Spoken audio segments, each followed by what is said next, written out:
Bismillahirrahmanirrahim. Waa adigoo ah Maxamed Xasan Yaasiin inta ku xiran YouTube channelkeena magaciisu uu yahay Tayo English Online Academy. Waxaan idinla socodsiinayaa cashirkii labaad ee computerka. Wuxuuna ka hadli doonaa labadan ciwaan ee shaashada inoogu muuqda ee kala ah how to sort a desktop icons oo macnaheedu yahay sidee ku hagaajin kartaa ama aad ku toosin kartaa desktop icons kan saaran meeshan, sidee ku habeyn kartaa ama aad ku hagaajin kartaa. ciwaanka labaadna wuxuu ka hadli doonaa how to hide or show a desktop icons, sidee ku qarin kartaa ama aad ku soo muujin kartaa desktop icons kan meeshan saaran, sidee ku qarin kartaa ama aad u soo muujin kartaa. Okay, aan guda galno ciwaanka koowaad oo ah how to sort a desktop icons. Okay, markaad rabtid inaad habaysid desktop icons kan meeshan saaran, markaad rabtid inaad habaysid waxaad imaan doontaa meel banaan ee ka mid ah desktopka, then right click ayaad dhihi doontaa, box ayaa ku soo bixi doono. boxkaas waxaad ka dooran doontaa meel ay ku qoran tahay sort by meel ay ku qoran tahay ayaad kasii dooran doontaa. Then say rabtaa marka inaad u sorti gareysid iconskaaga by name ma rabtaa, by name hadaa rabtid click ayaad ku siin doontaa, then wuu isbedeli doonaa muuqaalkii iconskaaga marka hore ay ahaayeen ama listigii siday ku ahaayeen ama siday qaabkooda uu ahaa ay u suubsanaayeen way isbedelayaan, sidaan isku bedeleen. haddana mar labaad sort by aan dhahno, right click meel banaan ku dhahno, then sort by haddana aan dhahno, aan kasii doorano, then size aan kasii doorano,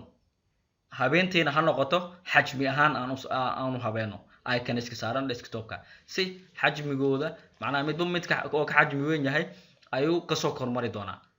Okay, click aan ku siino, waad ujeedaan midba midkoo ka xajmi weyn yahay ayuu kasoo kormari doonaa, waad ujeedaan. Okay, mar saddexaad sort by haddana aan dhahno, by item aan dhahno, item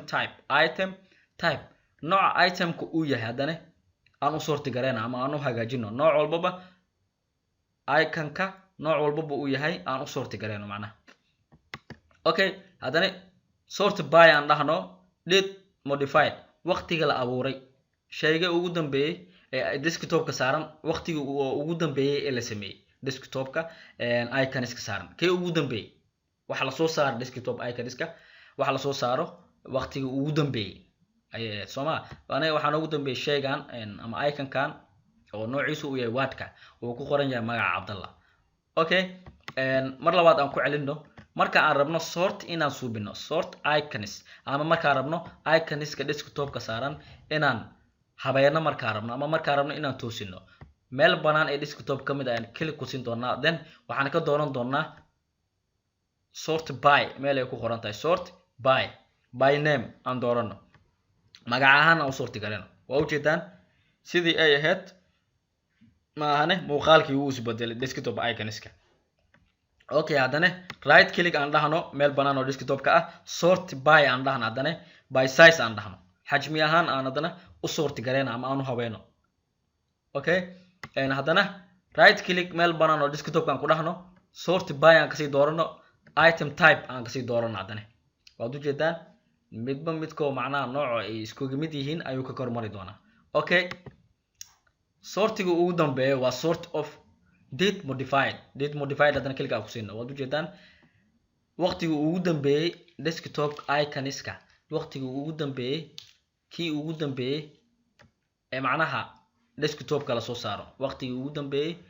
shayga ugu dambeeyay desktop iconska la soo saaray ayaa kasoo muuqan doona. oo aniga shaygan ayaa noogu dambeeyay, waqtigii noogu dambeeyay ama date of modified keena shaygan wordka ah noociisa uu yahay wordka ayaa inoogu dambeeyay. Okay, meeshaas aan kaga baxno ciwaankan ah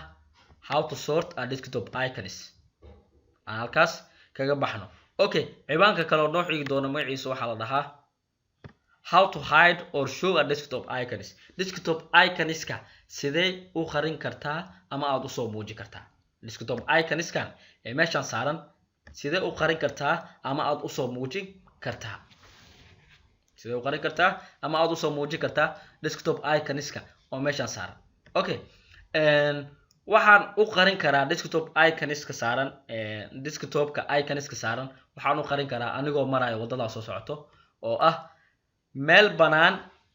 ee desktop ka mid ah ee right click ku dhigi doonaa dan waxaan ka dooran doonaa view meel ay ku qoran tahay boxkan ii soo bixi doona ayaa waxaan kasii dooran doonaa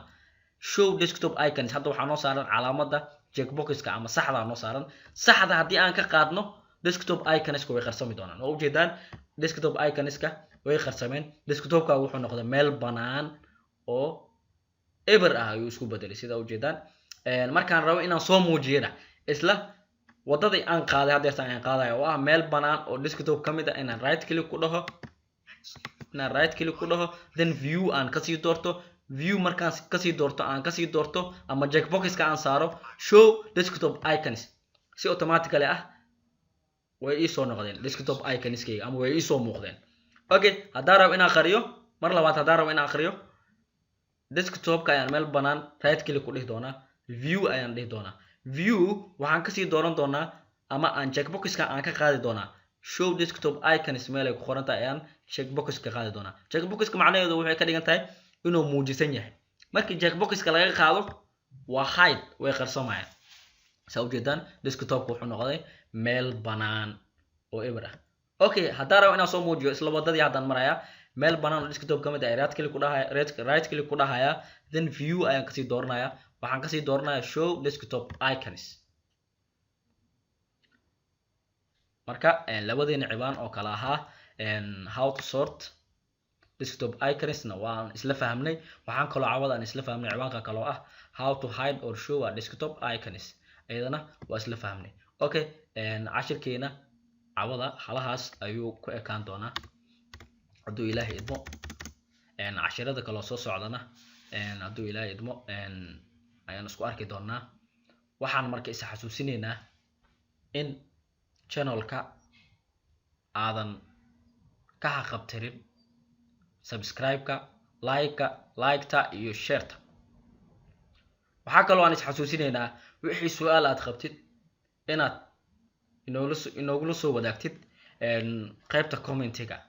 wixii su'aal aad qabtid markaas inaad nagula soo wadaagtid qaybta commentiga aad noogu soo qortid insha Allah anagana waxaan diyaar u nahay inaan su'aal walbo aad na weydiisid aan kaaga jawaabno waliba sida ugu quruxda badan